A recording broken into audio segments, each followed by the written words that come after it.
Lord. கர்த்தர் என் கோட்டையும் என் கன்மலையும் என் இரட்சகருமானவர். தாவீது பாடின 2 சாமுவேல் 22 அதிகாரத்தில் தாவீது பாடின சங்கீதம் கொடுக்கப்பட்டிருக்கு. இந்த சங்கீதத்தை நம்ம இதுக்கு முன்னாடி தியானிச்சிருக்கோம். சங்கீதம் 18 முன்பு நம்ம தியானித்த அதே சங்கீதம் தான் இங்கே இந்த 2 சாமுவேல் 22 அதிகாரத்துலேயும் கொடுக்கப்பட்டிருக்கு.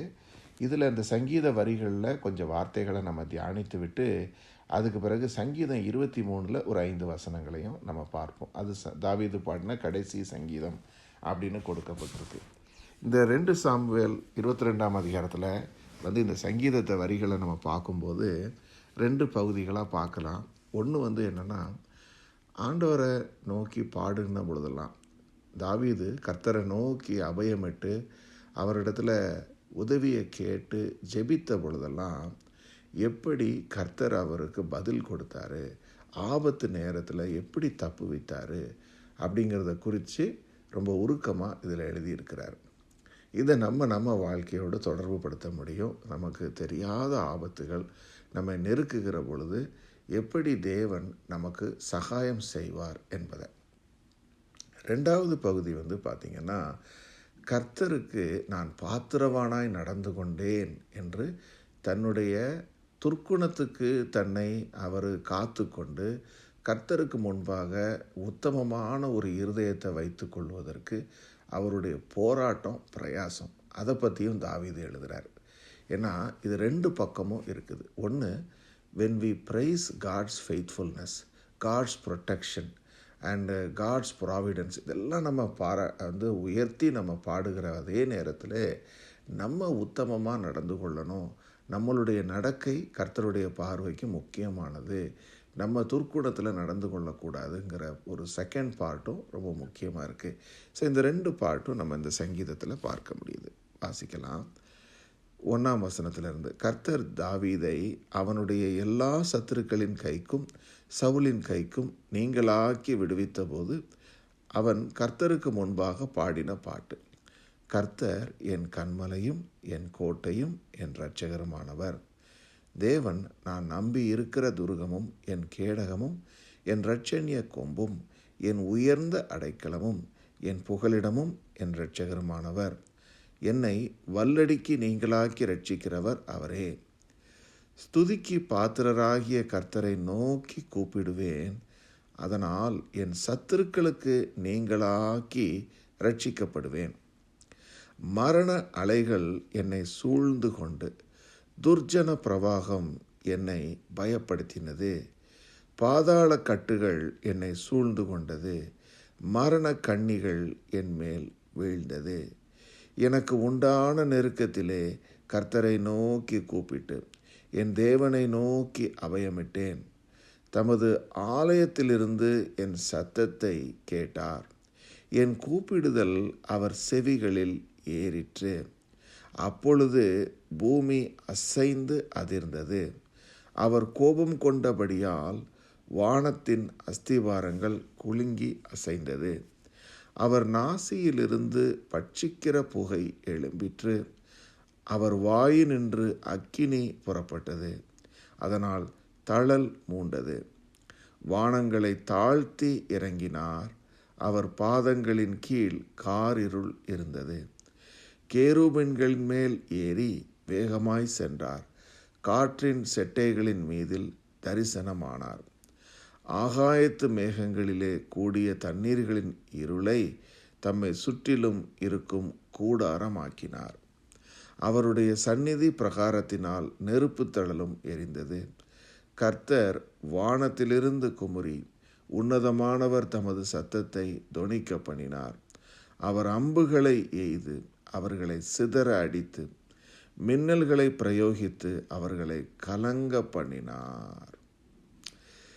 இப்போது தாவீதின் வரிகளில் முதல் வசனம் என்ன சொல்லுதுன்னா, சவுலின் கைக்கும் அவருடைய எல்லா சத்துருக்களின் கைக்கும் கர்த்தர் அவரை நீங்களாக்கி ரட்சித்த பொழுது தான் தாவீது இந்த பாட்டை பாடுறார். இப்போது பல முறை மரணத்துக்கு சமீபமாக தாவீது இருந்தார். சவுல் ஒரு ஈட்டியை தாவீதின் மீது டைரெக்டாக எய்ம் பண்ணி எறிகிறார். அங்கிருந்து ஆரம்பிக்குது அவருடைய பகைமை உணர்ச்சி. எத்தனையோ முறை அன்ஃபேராக டேவிடை சவுல் டார்கெட் பண்ணார், கொன்று போட வேண்டும் என்று சொல்லி. ஏன்னா சவுல் தேவனை விட்டு விலகி விட்டார். அதனால் அவர் என்ன செய்யப்படுகிறாரு, ஒரு விதமான ஒரு டார்மெண்டேஷனில் அசுத்த ஆவி அவரை பிடித்து கொண்டது என்று பார்க்கிறோம். அப்போ அவருக்குள்ள அந்த துர்க்குணம் இருந்து கொண்டே இருந்தது. ஒவ்வொரு முறையும் தாவீதை அழிப்பதற்கு அவர் காரியங்கள் செய்கிறார். சவுல் மாத்திரமல்ல, இன்னும் பல பேர் மூலமாக ஆபத்துகள் தாவீதுக்கு வருது. அமலேக்கியர்கள், இன்னும் சுற்றி இருந்த பெலிஸ்தியர்கள் மூலமாக கூட பல முறை ஆபத்து வருது. இந்த ஆபத்துகளிலிருந்தெல்லாம் கர்த்தர் அவரை காப்பாற்றி அவரை பாதுகாப்பில் வைத்தார். இதைத்தான் அவர் சொல்கிறாரு, என் கோட்டையும் என் கண்மலையும் என் இரட்சகருமானவர் என்று சொல்லி கர்த்தரை பார்த்து சொல்கிறாரு. அது மட்டுமல்ல, ஸ்துதிக்கு கர்த்தர் பாத்திரராக இருக்கிறாரு. என்னுடைய சத்துருக்களுக்கு நீங்களாக்கி என்னை மீட்டு கொண்ட தேவனை நான் நோக்கி பாடுவேன். மரண அலைகள், பாதாள கட்டுகள் என்று சொல்லி அவர் சொல்லுவது எப்படி அவர் மரணத்துக்கு சமீபமாக இருந்தாருங்கிறத காண்பிக்குது. நான் கர்த்தரை நோக்கி அபயமிட்ட பொழுதெல்லாம் என்னுடைய ப்ரேயரை ஆண்டவர் கேட்டாருங்கிறார். ஒரு ஷூரிட்டி இருந்திருக்கு பாருங்கள் டேவிடுக்கு. எப்பெல்லாம் ஆண்டவரை நோக்கி ஜெபம் பண்ணனோ அப்போது என்னுடைய ப்ரேயர் அவருடைய காதுகளுக்கு சென்றது. அந்த ப்ரேயருக்கு ஆண்டவருடைய ரியாக்ஷனையும் டேவிட் எழுதுகிறார். காட் எப்படி அதுக்கு ஆன்சர் பண்ணாருங்கிறத விடவும் எப்படி அதுக்கு ரியாக்ட் பண்ணார். இம்மீடியட்டாக ஆண்டவர் அந்த வானத்திலிருந்து அவர் தன்னுடைய குரலை துணிக்க பண்ணுகிறாரு. அது இடி சத்தத்தை போல இருக்குதுங்கிறார். குமுறினார்ன்ற வார்த்தை இடி சத்தத்தை மீன் பண்ணுறார் அந்த இடத்துல. அதே மாதிரி பார்த்திங்கன்னா, அக்கினி அம்புகள் எய்யப்படுகிறது என்னுடைய சத்துருக்களின் மேல், அவர்கள் எல்லோருமே அழிக்கப்பட்டு போனாங்க என்று சொல்லி கர்த்தர் தந்த வெற்றிகள் எல்லாவற்றையும் அவர் சொல்லுகிறார். அப்புறம் 16ஆம் வசனம், கர்த்தருடைய கண்டித்தத்தினாலும் அவருடைய நாசியின் சுவாச காட்டினாலும் சமுத்திரத்தின் மதவுகள் திறவுண்டு பூதலத்தின் அஸ்திபாரங்கள் காணப்பட்டது. உயரத்திலிருந்து அவர் கை நீட்டி என்னை பிடித்து ஜலப்பிரவாகத்திலிருக்கிற என்னை தூக்கிவிட்டார். என்னிலும் பலவான்களாய் இருந்த என் பலத்த சத்துருவுக்கும் என் பகைஞர்களுக்கும் என்னை விடுவித்தார். என் ஆபத்து நாளிலே எனக்கு நேரிட்டு வந்தார்கள், கர்த்தரோ எனக்கு ஆதரவாய் இருந்தார். என்மேல் அவர் பிரியமாயிருந்தபடியால் விசாலமான இடத்தில் என்னை கொண்டு என்னை தப்புவித்தார். இப்போது ஜலப்பிரவாகம்னு அவர் சொல்கிறார் இல்லைங்களா, அதாவது வெள்ளம் போல சாத்தான் வந்தாலும்னு வாசிக்கிறோம். என்ன சத்துரு அட்டாக் பண்ணும்போது பார்த்திங்கன்னா, serial of attacks, continuous attacks. யோபு வாழ்க்கையில் அடுக்கடுக்காக துன்பங்கள் வந்தது. முதல்ல ஒரு முறை அவருடைய எல்லா விதமான சொத்துக்கள், ப்ராப்பர்ட்டிஸ் மேலே சத்துரு கை வைத்தான். அப்புறம் அவருடைய சரீரத்தில் நோய்களை கொண்டு வந்தான். இதை மாதிரி அடுக்கடுக்காக பிரச்சனைகளை சாத்தான் கொண்டு வரும்போது எந்த ஒரு மனிதனும் நிலை குலைந்து போகிறான். தொடர்ந்து வரக்கூடிய அட்டாக்ஸ். ஸோ இந்த மாதிரியான நேரத்தில் சொல்கிறாரு, அந்த ஜலப்பிரவாகத்திலிருந்து கர்த்தர் என்னை பிடித்து தூக்கி விட்டார். ஸோ நீதிமானுக்கு வரக்கூடிய துன்பங்கள் ஏராளமாக இருக்கும். அவைகள் எல்லாவற்றிலிருந்தும் கர்த்தர் அவனை விடுவிப்பார்னு வாசிக்கிறோம். இப்போது இந்த மாதிரி துன்பங்கள் நேரத்தில் அவர் என்னை காக்கிறார் என்கிறதுல உறுதி உள்ளவராக தாவீது இருந்தார். அதே மாதிரி நாமளும் நம்ம லைஃப்பில் when we face sudden circumstances, difficulties, இதுக்குள்ளே போகும்போது கர்த்தர் எனக்கு ஆதரவாக இருக்கிறாரு, அவருடைய நாமத்தில் நான் ஜெபிப்பேன், நான் ஜெபிக்கும் போது என்னுடைய ப்ரேயர்ஸ் அவருடைய காதுகளுக்கு செல்லும் என்பதில் நம்ம உறுதி உள்ளவங்களாக இருக்கணும். ஏன்னா அப்படிப்பட்ட உறுதி தாவீதுக்கு இருந்தது. அதனால தான் வேறு யாருக்கிட்டையும் அவர் சகாயம் கேட்கல, ஆண்டவரிடத்துல தான் சகாயம் கேட்குறார்.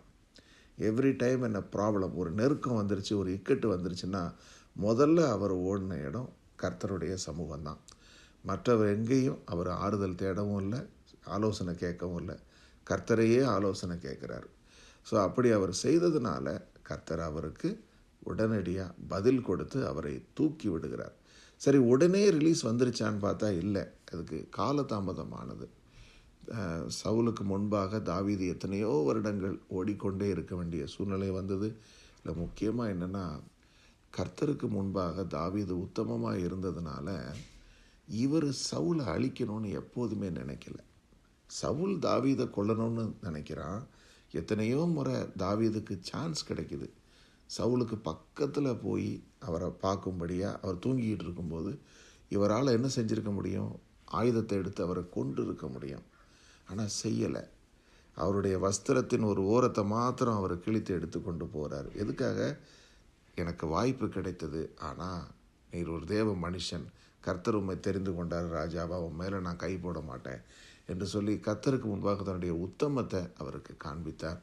அப்போ கூட சவுல் கூட சொல்கிறான், நீ எவ்வளோ உத்தமனாக இருக்கிறேன்னு சொல்லிட்டு அவன் திரும்ப போனான். அந்த ஒரு நேரம் தான், மறுபடியும் அவன் மனம் மாறிட்டான்.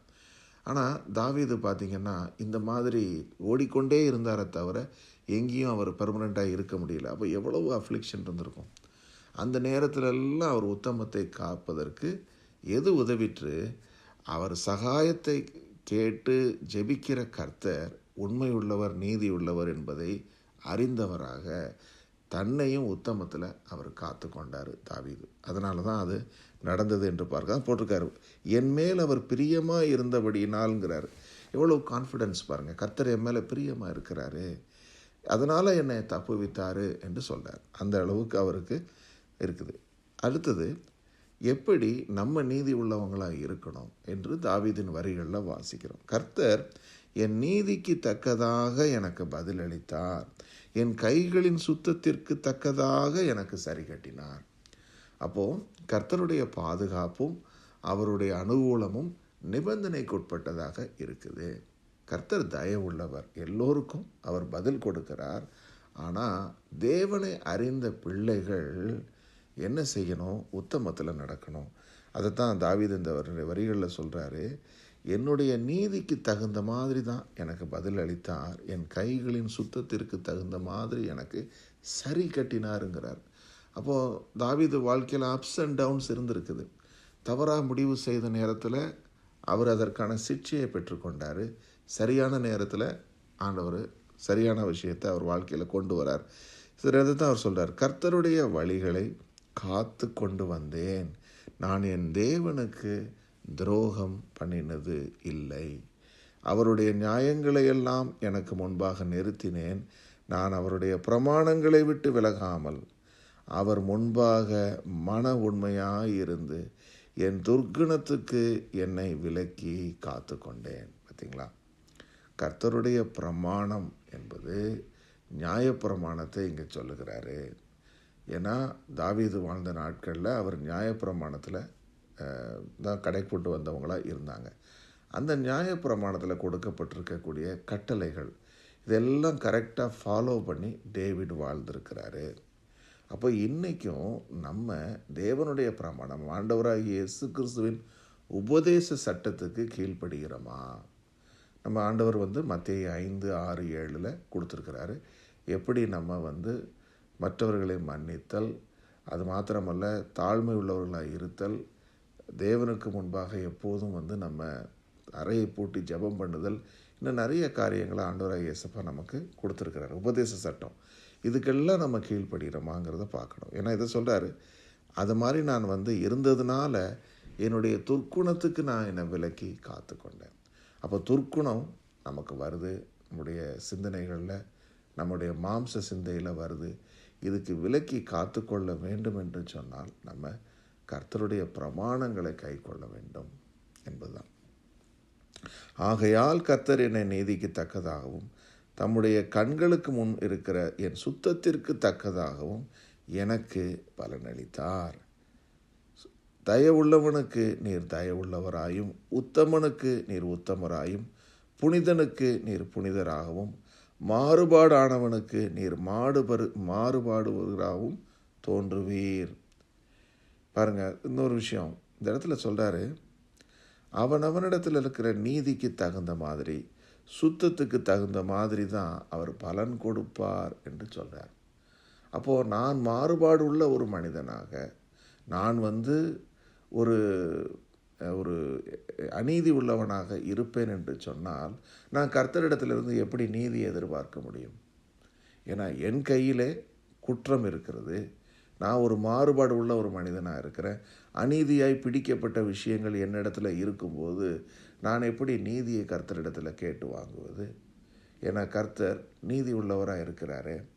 அப்போ அநீதியில் எனக்கு பங்கு இருந்தால் எப்படி கர்த்தரிடத்திலிருந்து எனக்கு பதில் கிடைக்கும்? அதனால தான் பல முறை நம்மளுடைய ஜெபங்கள் ஆன்சர் பண்ணப்படுவதில்லை. நம்ம கைகளை சுத்திகரிக்கிறவர்களாக இருக்கணும். எப்படி தேவ சமூகத்தில் போய் நம்ம ஜெபிக்கும்போது நம்ம இடத்துல இருக்கிற அநீதியை கர்த்தர் காண்பித்து கொடுக்கிறார். நம்ம ஏதாவது ஒரு காரியத்தில் கர்த்தருக்கு விரோதமாக செயல்படுறோம், ஆண்டவர் காண்பிப்பார். மகனே மகளே, இதை நீ சரி செய் என்று சொல்லி அவர் வார்த்தையின் மூலமாக அழகாக காண்பித்து கொடுப்பார். அதை நம்ம இம்மிடியேட்டாக அதுக்கு கீழ்ப்படிந்து நடந்த அடுத்த நிமிடமே நம்ம விடுதலை பெறுகிறோம்.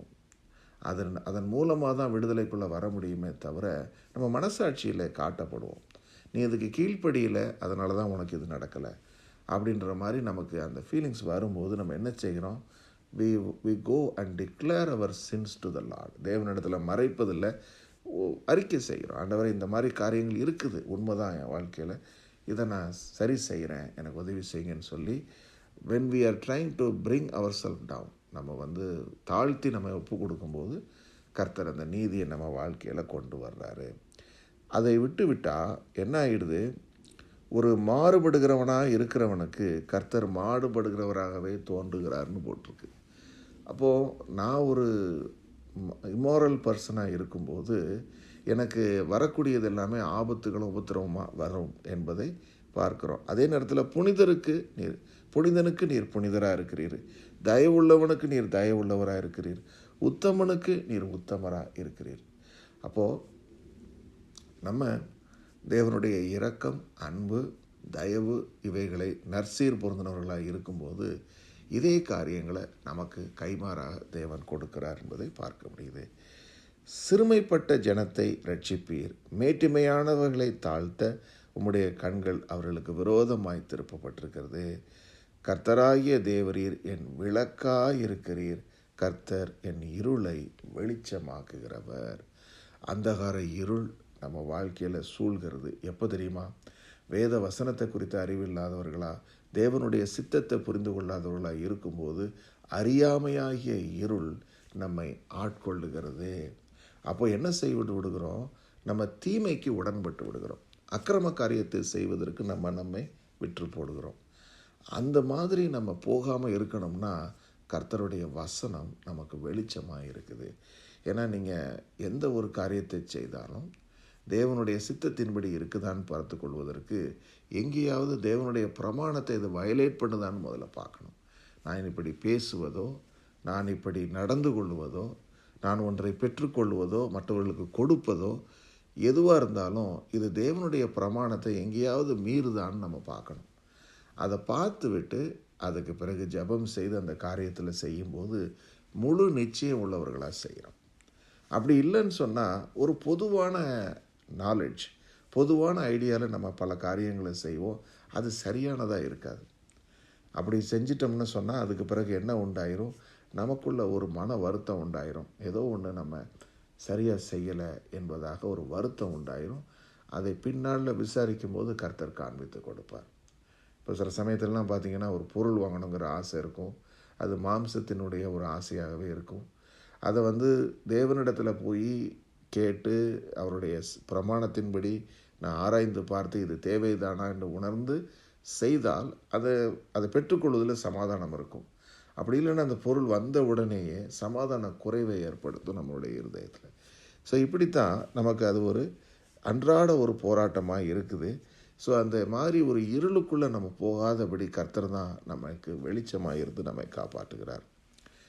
அடுத்ததாக 2 சாமுவேல் 23 ஒரு 7 வசனங்களை வாசித்து நம்ம முடிப்போம். இது போட்டிருக்குது தாவீதினுடைய கடைசி வார்த்தைகள் என்று. அதனால் இது அவருடைய மரணத்துக்கு முன்பு எழுதினதுன்னு அர்த்தம் இல்லை. இது என்னன்னு சொன்னால் அவர் ஆண்டவருடைய ஆவியினாலே தீர்க்க தரிசனமாக சங்கீதங்களை சொல்கிறாரு. இது கடைசியான ஒரு சங்கீதம் என்பதாக இதை சொல்கிறாங்க. இந்த சங்கீதத்தில் பார்த்திங்கன்னா சொல்கிறாரு, தாவீதினுடைய கடைசி வார்த்தைகள் மேன்மையாய் உயர்த்தப்பட்டு யாக்கோபுடைய தேவனால் அபிஷேகம் பெற்று இஸ்ரவேலின் சங்கீதங்களை இன்பமாய் பாடின ஈசாயின் குமாரனாகிய தாவீது என்னும் புருஷன் சொல்லுகிறது என்னவென்றால், கர்த்தருடைய ஆவியானவர் என்னை கொண்டு பேசினார், அவருடைய வசனம் என்னுடைய நாவில் இருந்தது. இஸ்ரவேலின் தேவனும் இஸ்ரவேலின் கன்மலையுமானவர் எனக்கு சொல்லி உரைத்ததாவது, நீதிபாரராய் மனுஷரை ஆண்டு தெய்வ பயமாய் துரைத்தனம் பண்ணுகிறவர் இருப்பார். அவர் காலையில் மந்தாரமில்லாமல் உதித்து மழைக்கு பிற்பாடு தன் காந்தியினால் புல்லை பூமியிலிருந்து முளைக்க பண்ணுகிற சூரியனுடைய விடியற்கால வெளிச்சத்தை போல இருப்பார் என்றார்.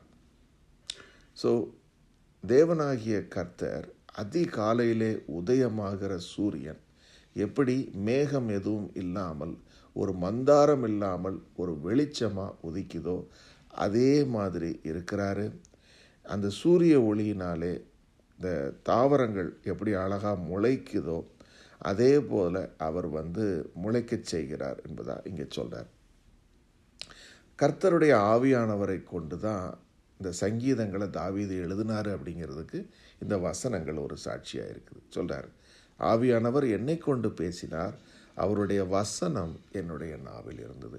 இப்போ பாருங்களேன், தாவீதுக்கு இப்படி சங்கீதங்களை பாடக்கூடிய ஞானம் வந்திருக்கும் இல்லைங்களா? அவர் வாழ்ந்த காலகட்டம் நியாயப்பிரமாண காலகட்டம். அந்த நாட்களில் ஆசாரியர்கள் லேவியர்கள் தான் வேதத்தை பற்றின அறிவில் இருந்தாங்க. ஆனால் தாவீது தேவனோடு கூட சஞ்சரித்திருந்திருக்கிறார். அந்த நேரத்திலெல்லாம் அவர் இந்த சங்கீதத்தை பாடியிருக்கிறார். அப்போ நம்ம தேவனோடு சஞ்சரிக்கிற மனிதர்களாக இருக்கும் பொழுது கர்த்தருடைய ஆவி நமக்குள்ளே இருப்பார். ஆவியானவர் அவர் நமக்கு வார்த்தைகளை அருளி செய்வார். பார்த்திங்கன்னா நம்ம இப்போது டெய்லி லைஃப்பில் whenever we wanted to share gospel, தேவனுடைய வார்த்தையை மற்றவங்களுக்கு சொல்லணும், மற்றவங்களுக்காக ஜெபம் பண்ணணும் அப்படின்னா நம்ம மாம்சத்துலேயும் செய்யலாம். நம்மளாக ஒரு அர்த்தம் பண்ணி நம்ம ஓகே இந்த சுச்சுவேஷனுக்கு இப்படி தான் ஜெபம் பண்ணணும்னு நம்ம நிர்ணயம் பண்ணி நம்மளும் ஜெபம் பண்ணலாம். அல்லது நம்ம முழுவதுமாக ஆண்டவரிடத்தில் ஜெபம் பண்ணி ஆவியானவரே நீங்கள் வார்த்தைகளை அருளி செய்யுங்கன்னு சொல்லி ஒப்பு கொடுத்தோம்னு சொன்னால் அவரே அந்த அட்ரன்ஸை கொடுத்து நம்மளை ஜெபிக்கவும் வைப்பார். ஸோ ரெண்டும் இருக்குது. ஸோ இதில் தாவீது வாழ்க்கையில் அவருக்கு தேவன் அருளிய வார்த்தைகளை கொண்டு தான் இந்த சங்கீதத்தை எழுதினாருங்கிறதுக்கு இந்த வார்த்தைகள் மூலமாக அறிந்து கொள்கிறோம். அப்புறம் 5ஆம் வசனத்தில் சொல்கிறாரு, என்னுடைய வீடு தேவனிடத்தில் இப்படி இராதோ, சகலமும் திட்டம் பண்ணப்பட்டிருக்கிற நிச்சயமான நித்திய உடன்படிக்கையை என்னுடன் அவர் செய்திருக்கிறார். ஆதலால் என்னுடைய எல்லா ரட்சிப்பும் எல்லா வாஞ்சையும் வளர்ந்தோங்க செய்யாரோ. அதாவது என்னுடைய வீடுன்னு சொல்கிறார். My house hold. தாவீதுனுடைய வீடு என்பது அவருடைய மனைவி, அவருடைய பிள்ளைகள், அவருடைய குடும்பத்தார். இவங்க எல்லோருமே தேவனிடத்தில் இப்படி இருக்க மாட்டாங்க. அதாவது என்ன சொல்கிறாருன்னா, கர்த்தரோடு இவர் உத்தமத்தில் இருக்கிறாரு. இதே மாதிரி அவருடைய ஹவுஸ் ஹோல்டில் இருக்கிற எல்லோரும், அதற்கு பின்பு வரக்கூடிய சந்ததிகள் எல்லோருமே அப்படி இருக்க வேண்டும் என்று சொல்லி வாஞ்சிக்கிறார். அப்படி இருக்காதோ அப்படின்னு கேட்குறதுலேருந்து என்ன புரியுது, அவருடைய வீடு பர்ஃபெக்டாக இல்லைங்களா? we can all say the same thing.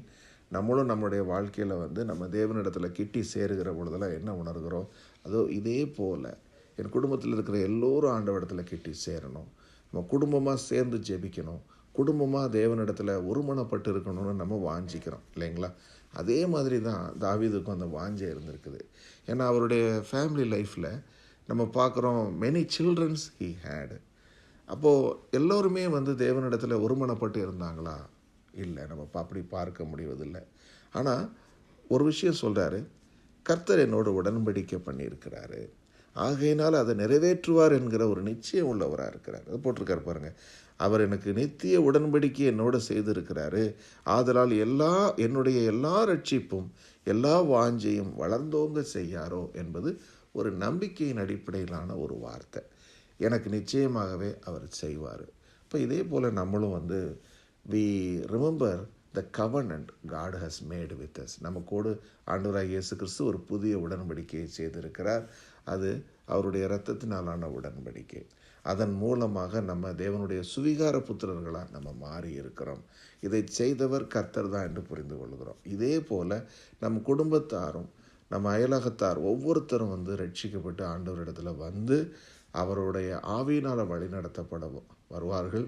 தேவன் அதற்கான காரியங்களை செய்வார் என்று நம்ம விசுவாசிக்கிறோம். அதில் நம்ம சந்தோஷமாக இருக்கிறோம். அடுத்தது அது மட்டும் இல்லை, அதுக்காக நம்ம ஜெபமும் செய்யணும். we also need to pray for that.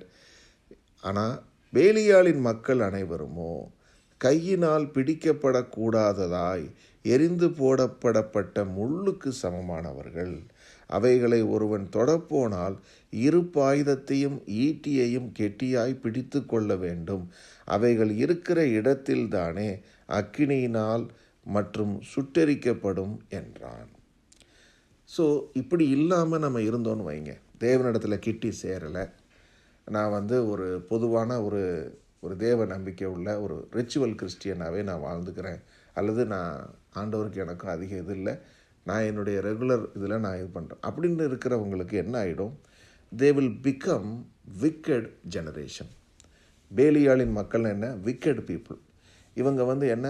துணிகரக்காரர் மற்றும் தூஷிக்கிறவர்கள், இந்த மாதிரிப்பட்ட சுபாவம் உள்ளவங்களாக போய்விடுவாங்க. அதனால தான் சொல்கிறார், அவங்கள ஒரு முள் செடிக்கு ஒப்பிடுகிறார். அந்த முள் செடிங்கிறது பார்த்திங்கன்னா பிப்ளிக்கலாக எங்கெல்லாம் ரெஃபரன்ஸ் வருதோ அங்கெல்லாம் சொல்லப்படும் போது பார்த்திங்கன்னா முள் செடிகள் ஒன்றுக்கு உதவாது, அது சுட்டரிக்கப்படுவதுக்கு தான் உதவும் என்பதாக நம்ம வாசிக்கிறது தான். அப்போ என்ன அர்த்தம்னா, அவங்க மனம் திரும்ப மாட்டாங்க. they will be finally be destroyed என்பதாக நம்ம பார்க்குறோம். அப்போது தேவனுடைய ரட்சிப்பு மிகவும் அருமையானது. எந்த ஒரு மனிதனும் கெட்டுப்போவது அவருடைய சித்தம் அல்ல. எல்லோரும் ரட்சிப்புக்குள்ளே வருவதை தான் தேவன் விரும்புகிறாரு. ஆனால் நம்ம தேவனிடத்தில் கிட்டி சேராமல் இருக்கும் பொழுது இந்த மாதிரியான ஒரு சூழ்நிலைக்குள்ளே அவர்கள் போய்விடுவார்கள். அதனால தான் நம்ம அந்த ஆத்தும பாரத்தோடு யாரும் அந்த மாதிரி போய்விடக்கூடாது என்று சொல்லி நம்ம ஜெபிக்கிறோம். ஏன்னா சத்துருவினுடைய எல்லா தந்திரங்களுமே பார்த்திங்கன்னா வஞ்சனை உள்ளது.